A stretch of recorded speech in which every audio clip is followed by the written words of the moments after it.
Hi, I'm Ian Forsyth, and I've been asked to say what I might expect from someone who is an applicant and applying for a job in my laboratory. So in this brief video, I'm going to give you some suggestions. I'll try and explain what's appreciated and what's not, and perhaps mention some classic, typical mistakes that can be made. So the first suggestion is to be proactive. Of course, you can wait and apply to a laboratory from their online adverts, but you can also write directly to the lab leader, and particularly those in which you're interested in working, and ask if they have any posts coming up. This already makes you stand out from the crowd, which helps. And the PI might be already writing grants, and then they could perhaps submit you as a named candidate. But of course, grant writing takes time. So if you take that approach, then you need to be looking around a year ahead of when you actually need a job. And of course, grants often get rejected, so you can't just rely on that. So my next suggestion would be to apply for several labs in parallel in the hope that one might be successful. I mean, how do you select the best labs for you? I mean, you could just randomly pick them out, but then you're not going to end up with A, with necessarily a good lab, or B, with anything interesting to learn. So I think you don't just want to pick a lab and then think of reasons to go. You want to look around at those labs which are publishing papers that you find interesting, and in which you might learn, or from which you might learn new techniques, and perhaps also offer your own expertise from your recent projects, so that you can broaden the investigation in some way of your host laboratory. That's certainly, so you can think of it as a situation where you're going to be gaining something, you're going to be learning things, but also you're going to be giving something. In this case, it helps to be able to explain why you want to work in a particular person's laboratory. And so in your letter, you should try and cover these sorts of topics. The first thing you want to do is explain who you are, what research you've been doing, and give them a little bit of detail, to show that you've not just picked up the idea, that you've actually been doing this. You want to explain why you're interested in working in the new lab. Don't say that you want this job because it will be good for your career. Of course, that's always true.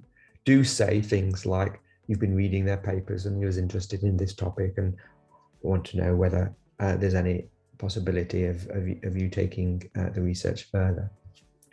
They will want to know about your publications and your expertise in methods. And of course, particularly at the early stages, you may not have got many or even any publications. But don't be afraid of saying this. People can see what stage you're at, and if you're a PhD student and has yet to get the publication out, then of course you've got work that is being prepared for publication, and you can explain that, and you can make a convincing case that you're worth a bet. If you get so far as to have an interview, a more formal offer, perhaps, might be through a Zoom call or telephone, then I think there's a number of different things that I would be looking at in a prospective new researcher in my lab. The first is an ability to explain their own research properly and well, and put it into a wider context. Usually, I'd ask the prospective candidate, even at a very early stage, when we were just discussing things, to give a short PowerPoint seminar, maybe only 10 to 15 minutes, which is actually much harder than you think.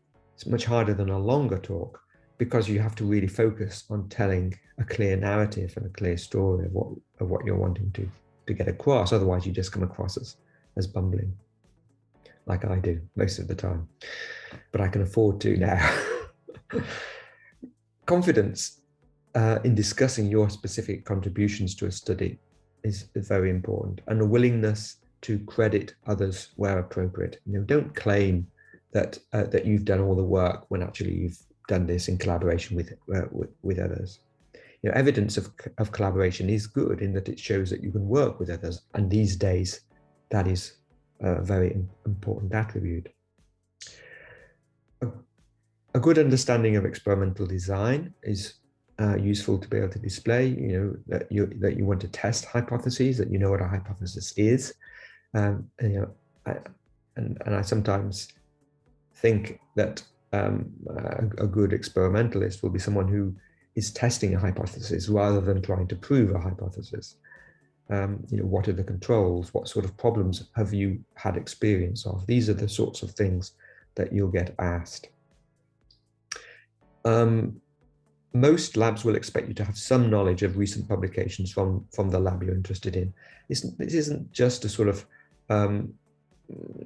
this isn't just because they're full of their own self-importance. It actually illustrates that you have an ability to understand where the lab's research fits into a broader context, not only of your career and what you want, but also the scientific vision of where you and the lab are heading. And being able to explain why you want to come and work in a particular lab is very important.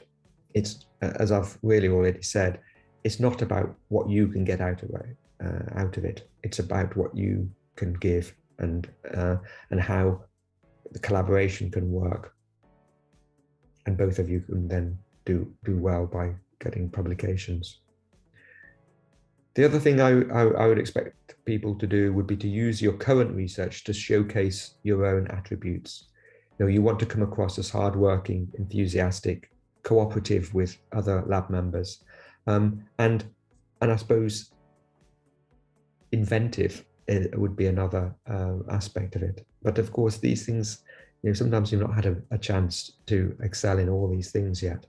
So don't be too worried if you've can only tick some of the boxes. They won't be expecting you to speak perfect English. I stutter all the time anyway. And it's just life. But by practicing your talk and making the presentation, making your presentation straightforward and simple to follow, then you can get across your messages really very well and in a way that will impress anyone listening. Some of the classic mistakes I'd suggest are, if you write to a laboratory, make sure you know what they do. That it's not just one lab out of 50 that you happen to be writing to. I get a lot of emails from people that are simply emailing every lab they can think of. and really then I don't really think very much of that. Don't claim too much knowledge.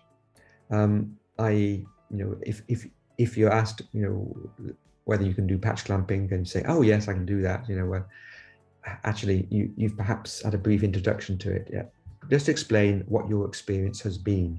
Don't try and claim more than that, because it will catch up with you in the end. Don't present your work as if you are the lab leader. That's another mistake I've seen many times. It might be very practiced, very polished talk, but it looks like you've done everything. You're perhaps not giving credit to colleagues, and it's not clear where your funding or these sorts of things have come from. So I think being generous to your colleagues who have helped you at every level in terms of preparing and learning is always a good thing to see. And I'd say the last thing is, don't be afraid to say you don't know if you're asked a question that you just can't come up with an answer to. Better that than say something that doesn't mean anything. So I hope that's been helpful. I'm going to leave it there, and good luck.